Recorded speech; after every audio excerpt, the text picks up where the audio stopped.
What is happening in Sudan? The status quo is critical, and the country is about to descend into a devastating civil war. Rival forces remain locked in a power struggle despite international calls for a ceasefire. An all-out battle for control of the country broke out between Sudanese army led by Al-Burhan and a paramilitary unit known as Rapid Support Forces, the RSF led by Hamidti. And sadly, due to this war, hundreds of people have been killed and hundreds of people have been injured. And to put you in the picture, the war has been going on almost every part in Sudan, but the heaviest fighting is going on in Khartoum, the capital city of the country. Warring parties have been using different types of light and heavy weapons. There have been airstrikes, artillery shellings, and as a result of the ongoing conflict in Sudan, millions of civilians are paying the price. A lot of people in Sudan are living in harsh conditions without the basic needs or services like electricity, water, and even a lot of people are saying that within days, if this conflict continues, they're gonna run out of food supplies. And what is more, believe it or not, a lot of key facilities, education facilities, health facilities have been either completely or partially damaged or destroyed. Airport facilities have been severely damaged, and flights are either delayed, cancelled, or in the best case scenario, suspended until further notice. But who is behind the fighting, and how did these two men come to power? Well, as you may know, the Arab Spring and what happened back then and its dire consequences on the Arab countries, Sudanese people, like people in some Arab countries, removed their leaders and tried to establish democracy. So what's wrong with that? I personally don't see anything wrong with that. Back to the story. Sudanese tried to establish democracy after years under one-man rule. And by the way, that was not the case in Sudan. That was the case in many Arab countries, including my own country, Yemen, Egypt, and some other Arab countries. It was ruled by one president, one man for more than 30 years. And that was the case in every country back then. But this is not the case anymore. The Arab Spring came and put a stop to it. Omar al-Bashir came to power in a military coup in the late 1980s, became president and stayed in power for 30 years, until people rose up and demanded that he step down. Guess what happened? I assume you know what happened. The army seized the chance, as it happened in many Arab countries.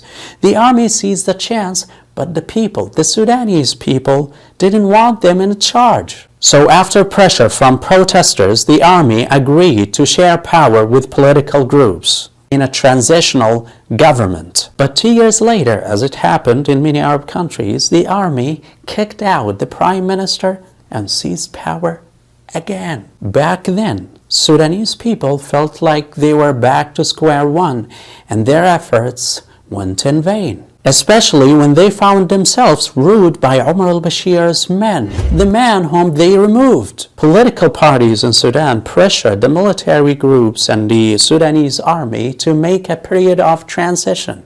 There have been ongoing talks to make this transition happen, and a new prime minister came, but this transition didn't last for a long time. Sadly, the transition period is held up, and the reason is those two people. The major reason why the political process is held up in Sudan is the growing competition between Al-Burhan, who's leading the Sudanese army, and Hamidti, who is leading the Rapid Support Forces, which has become like a second army. Many political analysts believe that this competition led to what is happening nowadays in Sudan. Believe it or not, for years both men were on the same side and fought under al-Bashir's rule in Darfur. During the rebellion in Darfur, Hamidti led a militia at that time widely known as the Janjaweed, and they were used by al-Bashir's army to fight rebels in Darfur. And those militiamen were accused back then of carrying out war crimes, and even al-Bashir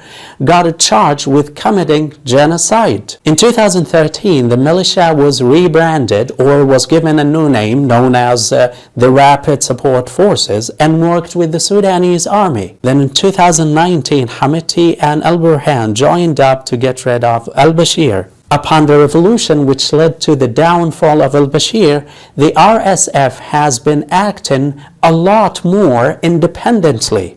A lot of people in Sudan say that the RSF established vast investments around the country and outside the country, especially in the gold trade. So these two main factors made the RSF, the Rapid Support Forces, grow economically and militarily, which was a threat to the Sudanese army. As part of Sudanese transition to democracy, there have been talks about integrating the RSF into the Sudanese army. But do you think the Rapid Support Forces are going to accept this integration? I personally don't believe in so. The Sudanese army proposed 2 years for integration. On the flip side, the RSF wanted 10 years for integration. That's insane. And the 10 years was like the straw that broke the camel's back. Sadly, on April 15, both sides exchanged fire and started trading accusations that they had attacked each other's bases in Khartoum. Upon the fire exchange, both sides fought to take control of the presidential palace, the airport, and the state TV channel. And as you may know, the balance of power is in favor of the Sudanese army. The army has air power and they have been targeting the RSF bases in the capital, many of them in residential areas. The RSF don't have planes, but they do have anti-aircraft weapons, and they have about 100,000 men. Over the past days or even hours, there have been many calls for the warring parties to stop the war. But the war, it seems, is escalating. And a lot of people, a lot of neighboring countries are calling for de-escalation. And the bad thing, and it seems to be the case in Sudan, that there is no sign that either side wants to back down. And this is not just the case in Sudan, but it's the case in all Arab warring countries. Warring parties everywhere usually refuse to make concessions for the public interest, for the common good, and they usually go after their personal gains. What shall we do? So what next? I don't want to sound pessimistic, but let's face it, based on the recent developments, I predict that the war is going to escalate. As you may see, a lot of countries are evacuating their diplomats, citizens, which means one thing. When these international or even regional players are allowed to interfere in the Sudanese affairs, they're going to try to do their best to make even this war worse, because they make their own personal gains, or they go after their own interests. They don't care about the Sudanese people or citizens.